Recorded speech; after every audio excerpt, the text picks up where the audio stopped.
So Sarah and Chloe, tell us all about that you've been doing during your time at Asha.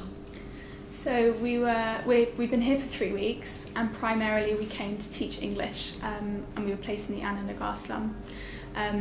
So that's pretty much what we did for most days, but we also got to see a lot more of what Asha did because we spent a few days in the office helping with the annual report, and then we also had the opportunity to shadow some of the doctors in the clinic, and as medical students that was also really valuable, and it's a whole other dimension of what Asha do. So being someone who doesn't speak the local language, Hindi, how difficult or easy was it for you to teach English to our students?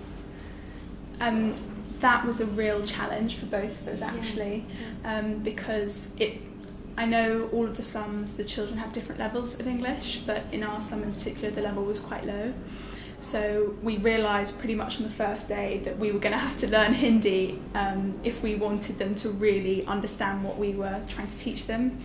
So luckily we had a Hindi to English book, and we basically spent the evenings going over the words that we wanted to teach them for the next day and practicing pronouncing them and other things. So it was a big challenge, and definitely that's something I would recommend, bringing a book and being prepared to learn Hindi. But it's a beautiful language, and that was really fun.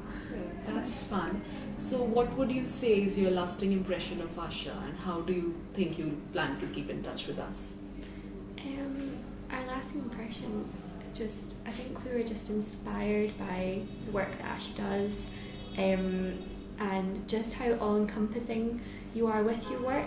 You target the healthcare, education, help people with finance, and that's really what makes a lasting difference. And we remember one of the best things that we heard someone say from Asha was that if something happened and you had to move out of the slum, you knew that the people there could carry on. Yeah.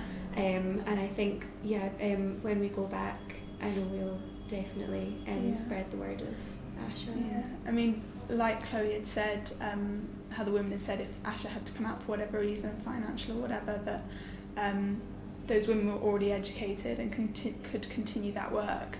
And that is, for me anyway, that's a very different concept, because I think in the West we're so used to giving aid, and actually you never know how helpful that really is.